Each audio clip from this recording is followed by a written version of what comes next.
¿Qué tal, señores? Buenas noches. Hoy hablaremos en mesa de redacción de la situación de riesgo de exclusión social en la que se encuentra casi un 20% de personas en Aragón, según la Red Europea contra la Pobreza. Analizaremos con nuestros invitados esta situación y las medidas que los gobiernos deben de tomar para paliarla. Y uno de los colectivos que más nota este aumento de la precariedad son las personas discapacitadas. Ayer se manifestaron en Madrid contra los recortes. Hablaremos de ello y analizaremos la decisión del Gobierno de no revalorizar las pensiones. Y para hablar de estos temas nos acompañan esta noche aquí en mesa de redacción Juanjo Vázquez, gerente de Sociedad Zaragoza Cultural. Buenas noches. Buenas noches. Jesús Morte, presidente de CREA. Jesús, buenas noches. Y Juan Martín, portavoz de Chunta en el Ayuntamiento. Juan, buenas noches. Muy buenas noches. Vamos a hablar en primer lugar de ese primer tema que presentábamos, ese informe de la Red Europea contra la Pobreza que plantea presenta una situación con datos desalentadores. Casi un 20% de la población en Aragón está en situación de riesgo de exclusión social y un 16% está en situación de pobreza. ¿Cómo valoráis vosotros estas cifras demoledoras casi, Juanjo? Sí, son demoledoras. Lo grave es que estamos casi instalándonos de forma natural en la crisis. Nos parece que es ya un fenómeno que convive con nosotros y es un fenómeno que algunos ya lo aceptan como si fuera una catástrofe natural, ¿no? Y no es una catástrofe natural, tiene causas, hay políticas que contribuyen a agravarla, pero no se agrava la crisis empobreciendo de forma generalizada a la población, a la sociedad, sino que afecta especialmente a los sectores más débiles de la sociedad, a los que más difícilmente tienen recursos propios para resolver sus problemas. Hasta hace muy poco, pues todavía la red social que resultaba de un estado más o menos confortable permitía paliar de alguna manera esa situación personal.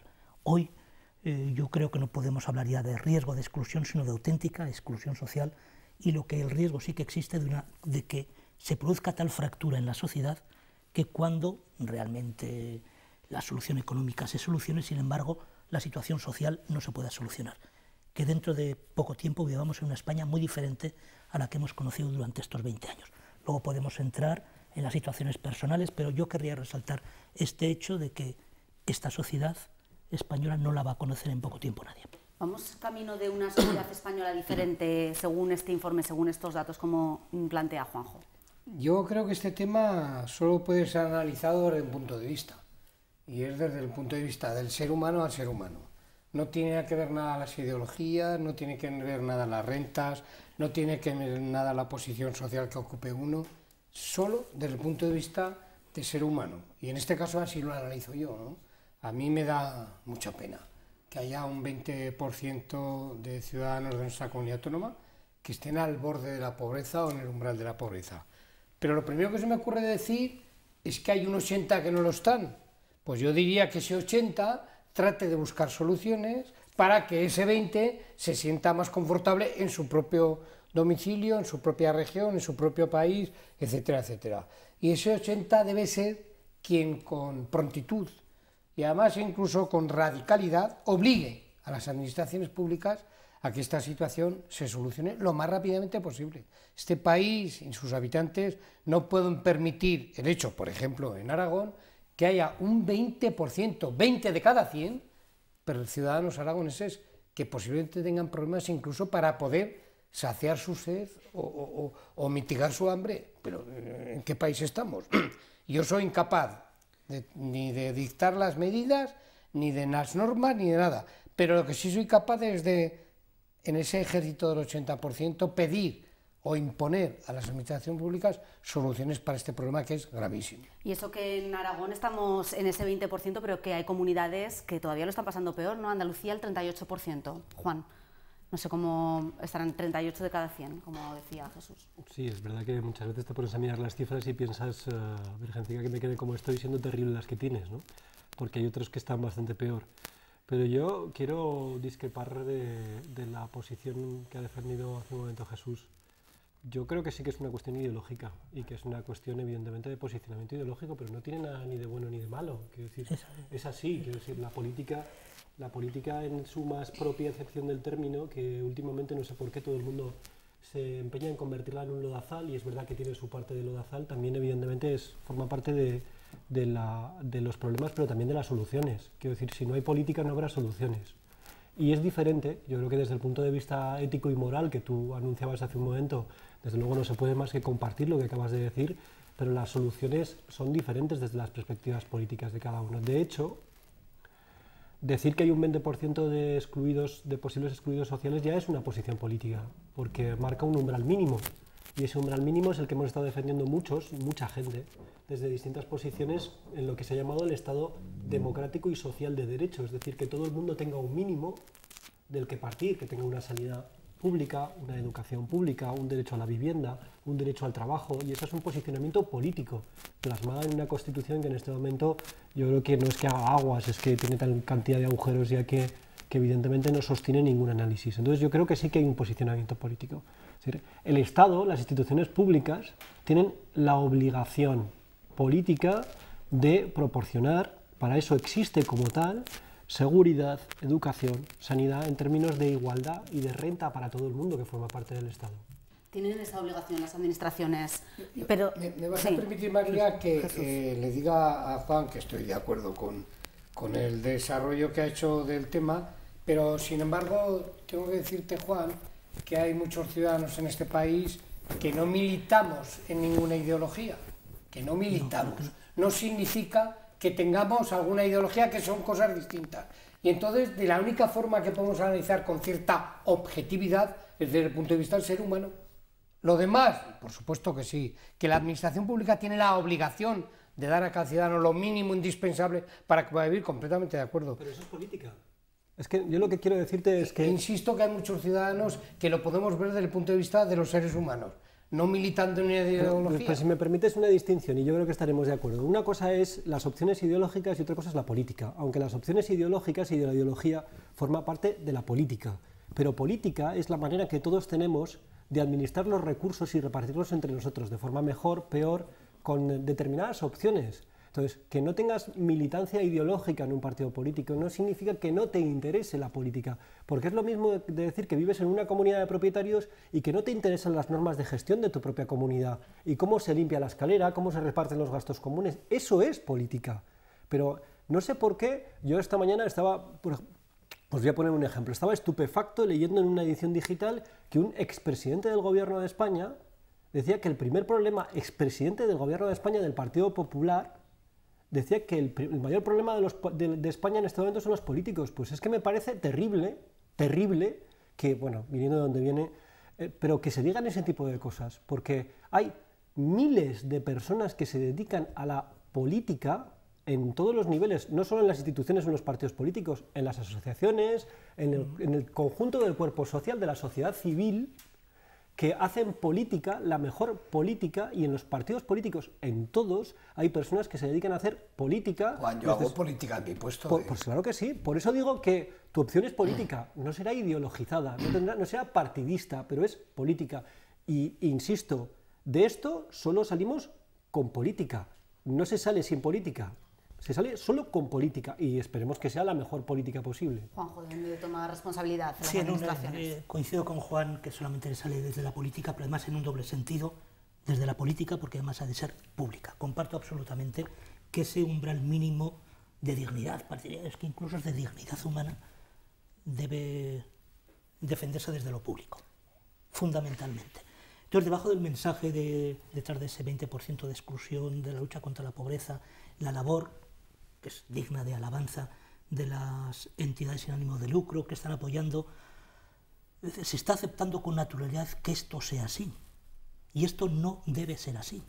Esa red social es imprescindible, lógicamente, pero esa red social es imprescindible en la línea que decía Juan como un primer nivel de acción política que debe estar respaldada, fundamentada y con aspiraciones públicas. Y lo malo es que estamos aceptando que esa crisis es un fenómeno de la naturaleza y que la solución vendrá dada por esa, y ahí sí que a veces el uso de las palabras es perverso, desde soluciones humanitarias. No. Las soluciones deben ser públicas, solidarias, colectivas y pagadas entre todos, en el sentido de lo público. Yo no estoy de acuerdo. A mí me parece bien que todas las instituciones privadas que están haciendo este tipo de labor en función de los más deprimidos me parecen extraordinarias. Claro. Hay algunas que merecerían el Premio Nobel de la Paz y a mí me da la impresión de que ese hueco que existe, porque las administraciones no llegan, lo cubre afortunadamente la sociedad civil. Pero no deben retirarse las administraciones, Bueno, al revés. pues que no se retiren, si yo no digo que se retiren, pero va a poner en solfa la posibilidad de que estas instituciones privadas que están haciendo una labor magnífica se tengan que avenir a que las administraciones públicas tiren del carro, pero que tiren del carro, o sea, a mí no me parece mal. Jesús, seguro que estaremos de acuerdo si decimos los tres, ojalá no tuviese que haber esas instituciones porque se ha solucionado el problema. Completamente de acuerdo. Completamente de acuerdo, ¿verdad que sí? Entonces, ergo, lo que tendremos que plantearnos es, vamos a aunar esfuerzos, pero desde una perspectiva que yo vuelvo a insistir, desde la perspectiva de los derechos y de la obligación que tenemos las administraciones públicas de subvenir a esos derechos que tiene la ciudadanía por el mero hecho de existir. Entonces, sobre ese principio y sobre la realidad que tenemos encima de la mesa, que es que la administración pública lamentablemente no puede llegar, pues evidentemente aunemos esfuerzos, pero sobre un principio básico, es que estamos hablando de derechos públicos, de derechos de ciudadanía, que tienen que ser cubiertos en primer lugar por la administración pública. Y por supuesto, evidentemente, nadie, iba a decir que esté en su juicio, pero no voy a decirlo, ahora mismo se plantea que esto tenga que estar completamente sustituido porque evidentemente no solucionaría ese problema, sino lo agravarías por la administración pública. Pero como la educación, yo soy partidario de que exista educación privada, por supuesto, pero quiero que todo el dinero del presupuesto público se vaya a la educación pública. Y creo que el modelo tiene que ser fundamentalmente público. Y yo lo digo así de claro. Bueno, hablábamos de una precariedad que afecta a muchos colectivos, también al colectivo de las personas con discapacidad. Ayer se manifestaron en Madrid unas 50.000 personas, también hubo una delegación aragonesa que acudió a esa manifestación contra los recortes en servicios sociales, en dependencia. Una manifestación que fue histórica, sin precedentes, que nunca antes había sucedido de este colectivo. ¿Cómo la valoráis? ¿Creéis que se está colapsando las ayudas, que ellos denuncian ese colapso de la administración sobre sus ayudas? Juanjo. Sí, claro. Alguien dijo, y yo estaría totalmente de acuerdo, que la primera legislatura de Rodríguez Zapatero pudo justificarse exclusivamente por la ley de la dependencia. Se fue a sentar, en la misma línea que hablábamos antes, asentar un derecho, no compensar, sino asentar un derecho de quienes lo necesitaban. Era tan reciente, era todavía tan pocos individuos, tan poca parte de ese colectivo que estaba recibiendo la ayuda, que ha sido relativamente fácil el desmontar la ley de la dependencia. Pero desmontar la ley de la dependencia significa deslegitimar absolutamente a un Estado que se permite eso. No hay razones económicas, desde luego no las suficientes como para desmontar ese tipo de política. Porque aquí esto está desvelando que la crisis no es un fenómeno natural, es decir, o que al menos hay políticas que están aprovechándose de esa conciencia de la crisis para desmontar una determinada concepción del Estado, una determinada concepción de las políticas públicas, una determinada concepción de que todos los ciudadanos españoles somos iguales en derechos y tenemos la misma dignidad, sea cual sea nuestra situación personal. Y en el caso del colectivo de los discapacitados es más evidente todavía esa situación. Vamos a ver desaparecida esa ley. A mí me parece muy bien que los discapacitados se manifiesten y yo creo que tienen toda la razón del mundo. Y me van a permitir mis buenos amigos Juan y Juanjo que siga pensando en análisis desde el punto de vista del ser humano. Yo en el otro os entiendo, no digo nada y me parece muy bien todo lo que habéis dicho. Y desde ese punto de vista del ser humano, que es de la única forma que yo sé analizar estos temas, los discapacitados tienen razón. Habíamos conseguido, yo creo, un estado de bienestar que tenían como uno de los principales protagonistas a los discapacitados. Yo me acuerdo de cuando yo era joven, fijaros, si hace años de eso, a los discapacitados sencillamente no se les veía porque no los sacaban de casa. Yo empecé a ver sillas de ruedas hace 20 años. Por la calle, gente tomando el sol, o gente llevando a otra gente, y cojos que no tenían vergüenza de salir a la calle, hace más años, de 20. Y todo eso que se ha logrado en los últimos años, es una pena que desaparezca. Yo creo que los discapacitados son, en ese orden de discapacidad, unas personas y unos ciudadanos que tenemos que cuidar, especialmente los que somos no discapacitados. A mí me parece muy bien y me parece que incluso deberían ser más radicales a la hora de exigir sus derechos, que además están amparados por las normas, por la Constitución y por todo el mundo. La Administración tiene la obligación de atender a este colectivo, de cuidar de él, ¿no? Por supuesto que sí. Pero fíjate, desde la perspectiva, si me permites un poco la broma, desde la perspectiva del ser humano. Yo esta mañana estaba visitando una de las principales instituciones sin ánimo de lucro que están volcados en la discapacidad intelectual.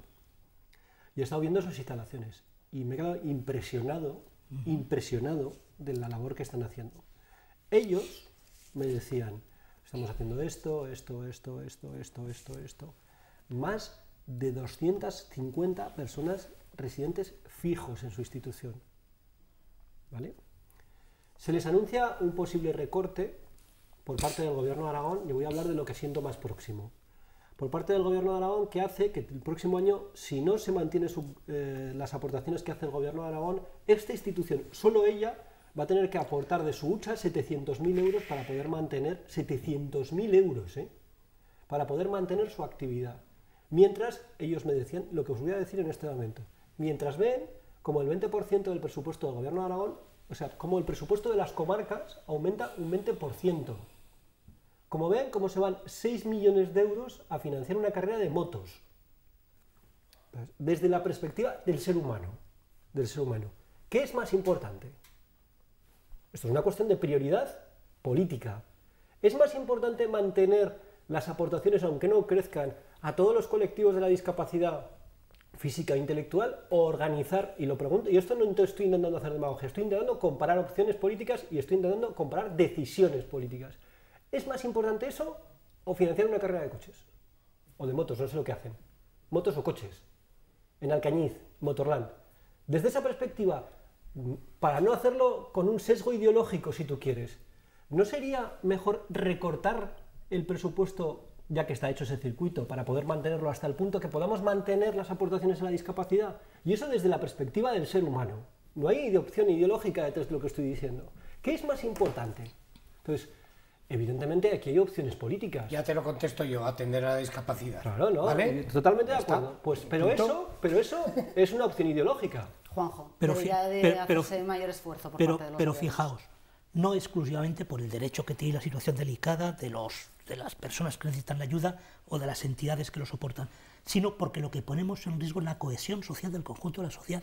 O sea, desde ese punto de vista egoísta, en el sentido, una sociedad que permite que el 20% de su población quede excluida o que quienes más lo necesitan queden fuera, significa que es una sociedad que está rota ya, o que dentro de ella tiene el germen de la ruptura, es decir, del no futuro. Se está acabando su propio suicidio. Desde ese punto de vista incluso, no exclusivamente desde la humanidad, que es digna de alabanza y necesaria no sé qué, sino desde el propio egoísmo como sociedad. Sin ese 20% de excluidos, sin la atención suficiente a los discapacitados, a sus familias, etcétera, etcétera, no tenemos futuro como sociedad. Esa sí que es una opción de un gobierno, es una opción de reflexión y ya no de prioridades, sino simplemente de ser consciente que está nuestro futuro en juego. No el de las personas que lo necesitan, el del conjunto de la sociedad aragonesa. Bueno, otro de los colectivos, mayor todavía, de las personas que van a ver aumentada su precariedad en este próximo año son los pensionistas, tras la decisión del Gobierno de no actualizar las pensiones según el IPC. Bueno, ¿cómo valoráis en primer lugar esta propuesta, esta medida y también esa reforma, ¿no?, del sistema público de pensiones? Jesús. A mí me da la impresión de que el tema de las pensiones, que es sensible más que ningún otro tema en el panorama económico y social de nuestro país, un gobierno se atreva a lo que se ha atrevido este gobierno, ¿no? Mi pregunta es, joder, pues ¿qué pasa aquí? ¿Tan mal están las cosas que incluso desde el punto de vista del rédito electoral lo tiran por la ventana y dicen que no va a haber aumento de pensiones? A mí no me preocupa, bueno, me preocupa menos que un año no se revaloricen las pensiones o sí se revaloricen. A mí me preocupa primero que se ponga en peligro la situación de las pensiones y después que la situación económica de nuestro país sea tan mala como para que los más necesitados, que son los pensionistas, haya que recortarles sus derechos. Yo eso es lo que no acabo de ver cuál es de verdad el fondo de esa cuestión, porque al final me parece que son 3.500 millones de euros los que se ahorran. Hombre, que eso es mucho dinero, pero para un país en su conjunto tampoco es ninguna barbaridad. ¿Se podía haber hecho de otra manera? ¿Se podían haber congelado las más altas y haberse subido las más bajas?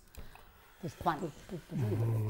Yo creo que se pueden hacer de muchas maneras. Lo que no se puede hacer es lo que se ha hecho. Vamos a ver, que la reflexión de fondo, yo creo que Jesús evidentemente plantea una de las derivadas de la información, que es esa, pero hay más derivadas y hay más caras en el poliedro. Es decir, es que este gobierno puso a caldo y quietud a un gobierno del Partido Socialista por congelar las pensiones, y tenía razón al hacerlo, porque las congeló.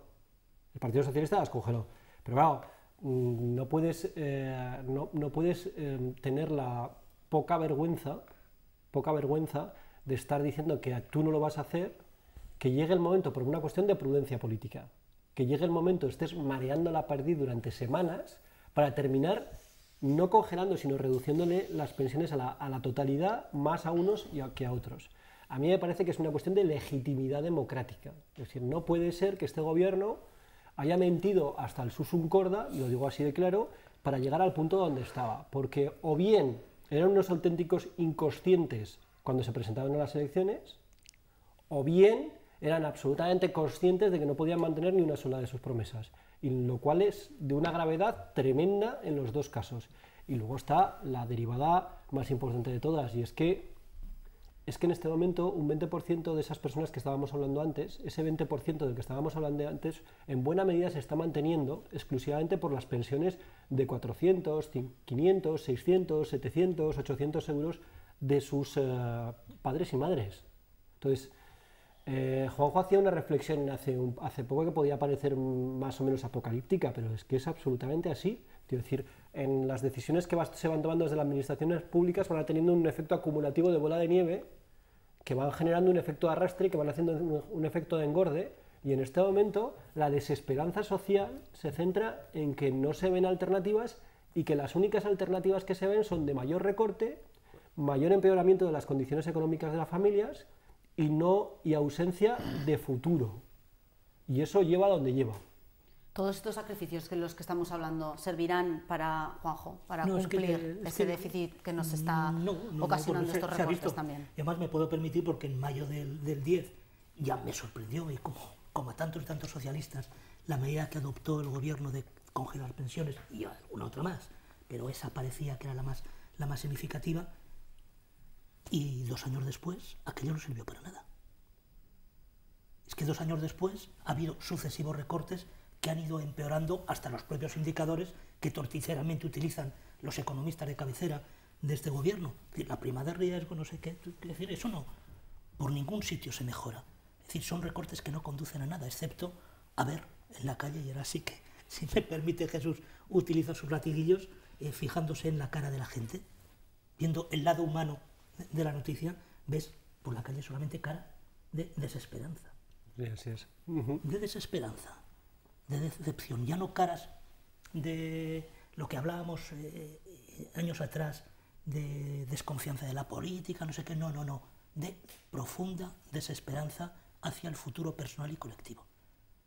De momento, hasta ahí conducen todas las medidas de recorte. No hay una sola medida, y Jesús creo que lo ha defendido en alguna situación, que se vea que las empresas salen beneficiadas, que aunque sea a costa de masa salarial, las empresas tienen dentro de un año la capacidad de crear empleo, que los funcionarios a costa de su sueldo vean que va a incrementarse el empleo público, o que va a haber programas. No, es que no hay ninguna medida compensatoria o que sea consecuencia lógica de los recortes. Por tanto, desesperanza. Bueno, los empresarios ya nos han recortado. Nos han cortado las subvenciones, no nos han quitado el 1% que nos prometieron, o sea que los empresarios también formamos parte de esos elementos afectados. Pero si además yo creo que en este momento, yo creo que es evidente para todo el mundo que en este momento la apuesta política central en materia económica del gobierno del Partido Popular se basa fundamentalmente en la reducción de los costes salariales. Quiero decir que España sea competitiva fundamentalmente por la vía de la reducción de los costes salariales. Esa es la apuesta central indisimulada en este momento. Claro, todos podríamos estar de acuerdo con un mayor nivel de crítica o menor nivel de crítica si se trazase un horizonte, es decir, vamos a pedirle aquella famosa latiguillo de los últimos 20 años, contención salarial a los trabajadores, para en un periodo de tiempo poder remontar una situación económica, no para crecer de forma a la brasileña o a la india, sino para crecer, ¿vale? Pero sí, claro, todas las medidas que se están tomando van en la dirección de el recorte salarial y de secar el consumo. Absolutamente. O sea, nuestra economía, que es una economía centrada en el sector servicios, estoy hablando de Aragón, se basa fundamentalmente en el consumo, en el ahorro y en el consumo. Aragón es así, porque es una sociedad en buena parte todavía muy ruralizada. Ahorro y consumo. Si se quita de la economía estas navidades más de 40 millones de euros de las pagas extras de todos los trabajadores públicos, se reducen las pensiones. Imagínense el efecto de contracción del consumo que tiene eso para un pensionista. Decirle, y a usted no le van a pagar la paga del IPC que le tendrían que pagar en el mes de enero. Eso es un efecto letal. Lo que hace es contraer el consumo de una manera que los empresarios, pues evidentemente que salen a vender al exterior, no les queda más remedio, aquí no les compran ni chapas, pues normal, es que no hay dinero. Jesús, vamos a concluir, no nos queda tiempo, pero vamos a concluir con una reflexión más positiva después de estos mensajes. Lo que pasa es que es complicado. Ante esta situación que se ha creado como consecuencia de la crisis económica, es complicado. Yo diría que este país tiene que recoger un orden de prioridades y en el primer orden de prioridades de este país y de los ciudadanos de este país está atender a los más necesitados. Bueno, pues con esta última reflexión terminamos el programa. Muchas gracias a los tres por habernos acompañado. Nos despedimos. Mañana estaremos de vuelta con todos ustedes. Buenas noches.